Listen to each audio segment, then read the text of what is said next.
Friends, welcome to our YouTube channel. आज के इस वीडियो में हम बात करने वाले हैं सेल रिक्रूटमेंट 2022 के वैकेंसीज़ के बारे में। सेल ने एक नोटिफिकेशन रिलीज़ किया है। ये नोटिफिकेशन है सेल बोकारो स्टील प्लांट में वैकेंसीज से रिलेटेड, और ये वैकेंसी आई है सेल बोकारो स्टील प्लांट में, जो कि बोकारो स्टील प्लांट झारखंड में स्थित है, जैसे कि आप देख सकते हैं। तो चलिए इस नोटिफिकेशन में क्या क्या है, मेन चीज़ें हम देख लेते हैं। तो सबसे पहले देख लेंगे कि इस वैकेंसीज़ में कौन सी पोस्ट के लिए वैकेंसी निकली है। तो ये है अटेंडेंट कम टेक्नीशियन ट्रेनी के लिए। इस पोस्ट का नाम है अटेंडेंट कम टेक्नीशियन ट्रेनी NAC। और इस पोस्ट के लिए कितनी वैकेंसीज़ आई है, तो इस पोस्ट के लिए 146 वैकेंसी है। 146 में जनरल के लिए 56 है, SC के लिए 16 है, ST के लिए C के लिए 35 है, B के लिए 10 है, यानी ST में टोटल 45 है, और OBC में 16 है, EWS में 13 है, और PWD में भी 13 है, और ESM में 21 है। तो इस प्रकार से टोटल वैकेंसी जो है, टोटल वैकेंसी 146 है। नेक्स्ट हम देख लेंगे कि एलिजिबिलिटी में अपर एज लिमिट क्या है इसकी, और वो भी 15 सितंबर 2022 तक। तो 15 सितंबर 2022 तक अपर एज लिमिट जो है वो होनी चाहिए 28 ईयर्स, ठीक है, 28 वर्ष तक होनी चाहिए।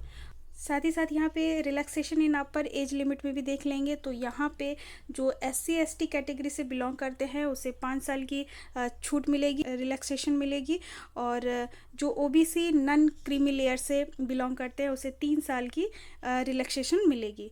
तो अब नेक्स्ट देख लेते हैं इसमें और अगला क्या है।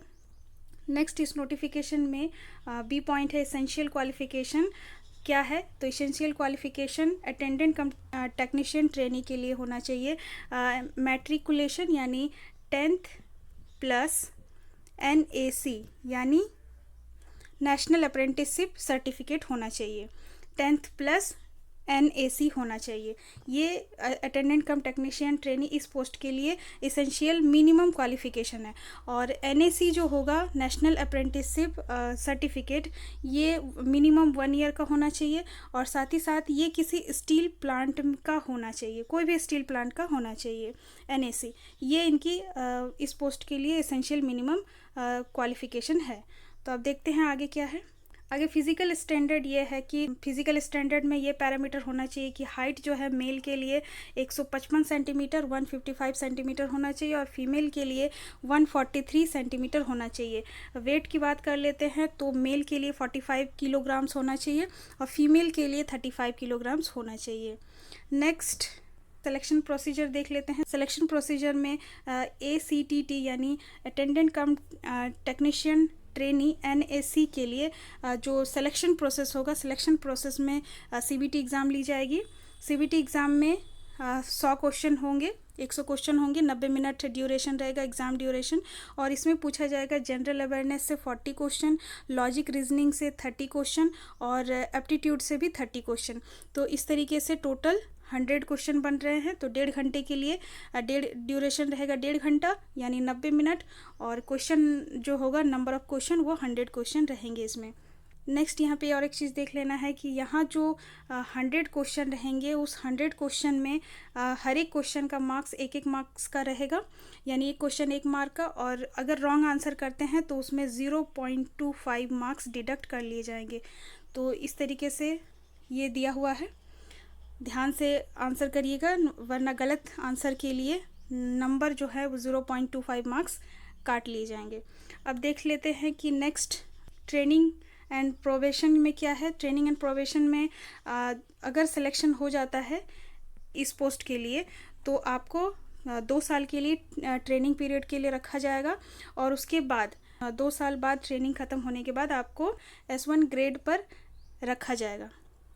और इसके साथ ही साथ पहले साल के ट्रेनिंग में 12,900 रुपये पर मंथ दिए जाएंगे, और दूसरे साल ट्रेनिंग के दौरान ट्रेनिंग पीरियड के दौरान 16,100 पर मंथ दिए जाएंगे। इसके बाद 2 साल के ट्रेनिंग के बाद S1 ग्रेड पर रखा जाएगा, और जिसका बेसिक पे होगा 25,070 रुपये।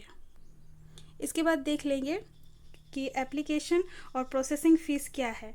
और यहाँ पे साफ साफ बताया गया है कि एप्लीकेशन और प्रोसेसिंग फ़ीस जो है वो नॉन रिफंडेबल है, यानी कि एक बार अगर आपने पे कर दिया तो वो वापस आपको नहीं हो सकता। इनकेस अगर आप एग्ज़ाम नहीं दिए या फिर आपका एग्ज़ाम छूट गया तो सेल इसकी ज़िम्मेदारी नहीं लेती है और ये रिफंडेबल भी नहीं होगा। तो चलिए हम देख लेते हैं कि एप्लीकेशन एंड प्रोसेसिंग फ़ीस कितनी है। तो अटेंडेंट कम टेक्नीशियन के लिए, जनरल ओबीसी और ईबीएस के लिए एप्लीकेशन फ़ी 200 रुपये लगेंगे, और जो एससी एसटी पीडब्ल्यूडी ईएसएम और डिपार्टमेंटल कैंडिडेट से बिलोंग करते हैं उनको कोई एप्लीकेशन फ़ीस नहीं देनी पड़ेगी। लेकिन यहाँ पे और एक चीज़ दिया हुआ है कि प्रोसेसिंग फ़ी 100 रुपीज़ जो है वो सभी कैंडिडेट के लिए है और सभी कैंडिडेट को देना पड़ेगा। नेक्स्ट यहाँ पे हाउ टू अप्लाई है। हाउ टू अप्लाई यानी कि फॉर्म को कैसे अप्लाई करेंगे। तो अप्लाई करने के लिए आपको सेल के वेबसाइट पर जाना पड़ेगा। वेबसाइट है www.cell.co.in पर, और वो भी कैरियर्स विद सेल, कैरियर वाले कॉलम पे आपको जाना है और वहाँ पर फॉर्म फिलअप करना है। फॉर्म फिलअप करने से पहले जितने भी सारे पॉइंट्स है, इंस्ट्रक्शन है, उसको आप ध्यान से पढ़ लीजिएगा। और साथ ही साथ यहाँ पर और एक मेन पॉइंट है, इस पर ध्यान देना है कि जब आप फॉर्म भर रहे हो तो आपके पास एक वैलिड ईमेल आईडी और आपके पास एक नंबर होना चाहिए जो एटलीस्ट आपके सिलेक्शन प्रोसेस तक वो आपके साथ होना चाहिए, क्योंकि जितने भी सारे नोटिफिकेशन होंगे, जितने भी सारे इन्फॉर्मेशन होंगे वो आपके वैलिड ईमेल आईडी जो आप रजिस्ट्रेशन के टाइम देंगे और जो नंबर आप देंगे उस नंबर और ईमेल आईडी पर आपको दिया जाएगा। तो ये मोबाइल नंबर और ईमेल आईडी जो है वो आप सही रूप से अपने पास ही रखेंगे। नेक्स्ट हम देख लेंगे कि इसमें क्या क्या चाहिए। और तो यहाँ पे इंस्ट्रक्शन दिए हुए हैं, ये सारी चीज़ें आप ध्यान से पढ़ लीजिएगा कि पासपोर्ट साइज़ का फ़ोटो चाहिए स्कैन करके, जिसका साइज़ कितना होना चाहिए, 100 KB से कम होना चाहिए। आपका जो NAC सर्टिफिकेट होगा वो 500 KB से कम होना चाहिए। और ये जितने भी सारे इमेज होंगे वो JPG या JPEG के फॉर्मेट में होना चाहिए। साथ ही साथ साइन जो होगा वो ब्लैक या ब्लू पेन से आप कर सकते हैं और इसको स्कैन करना है। और स्कैन करने के बाद JPG या JPEG में 100 KB से कम होना चाहिए। और इस तरीके से ये सारी चीज़ें आप नोट डाउन कर लीजिएगा, ये सारी चीज़ें ध्यान रखिएगा। और नेक्स्ट है इसमें पेमेंट फैसिलिटी। पेमेंट जो है आपको ऑनलाइन करना है, नेट बैंकिंग भी हो सकता है, क्रेडिट कार्ड से भी हो सकता है, ATM कम डेबिट कार्ड से भी हो सकता है और ऑफलाइन भी हो सकता है। लेकिन वो आपको पेमेंट जो है बैंक के थ्रू करना पड़ेगा। तो ये सारे मेथड्स हैं पेमेंट करने के।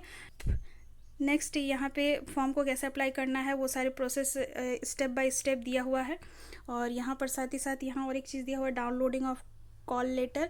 कॉल लेटर अभी फ़िलहाल नहीं आएगा, फॉर्म भरने के बाद जब आएगी तो साइट पर दिया जाएगा। आपको जो नंबर आप रजिस्ट्रेशन के नंबर देंगे या ईमेल आईडी उस पर आपको मिल जाएंगे नोटिफिकेशन, तो वहाँ से आप देख सकते हैं। तो इस तरीके से जितने भी सारे पॉइंट है वो पॉइंट आप लोग ध्यान से देख लीजिएगा। और तो नेक्स्ट इसमें हम लोग इम्पॉर्टेंट डेट्स देख लेंगे। सबसे लास्ट में दिया हुआ है कि ये फॉर्म जो है ऑनलाइन कब से भरे जाएंगे। ये जो फॉर्म है ऑनलाइन भरे जाएंगे 25 अगस्त से, और इसका लास्ट डेट होगा 15 सितंबर। तो ये डेट याद रखना है। स्टार्टिंग डेट है 25 अगस्त 2022 और लास्ट डेट है 15 सितंबर 2022। एडमिट कार्ड जो है साइट पर दे दिया जाएगा, वो आपको मोबाइल नंबर पर या मेल आईडी पर आपको इसकी जानकारी मिल जाएगी। तो ये इसके कुछ बेसिक नोटिफिकेशन के पॉइंट थे। आई होप कि आपको समझ आ गए होंगे। अगर आपने 10th प्लस NAC किया हुआ है यानी नेशनल अप्रेंटिसशिप सर्टिफिकेट है आपके पास, तो आप इस फॉर्म के लिए, इस वैकेंसी के लिए, इस रिक्रूटमेंट के लिए एलिजिबल है और आप भर सकते हैं। अगर आप सेल में जाना चाहते हैं तो ये आपके लिए अच्छा मौका है, आप जा सकते हैं। तो इसी के साथ मैं वीडियो को समाप्त करती हूँ। जय हिंद, जय भारत।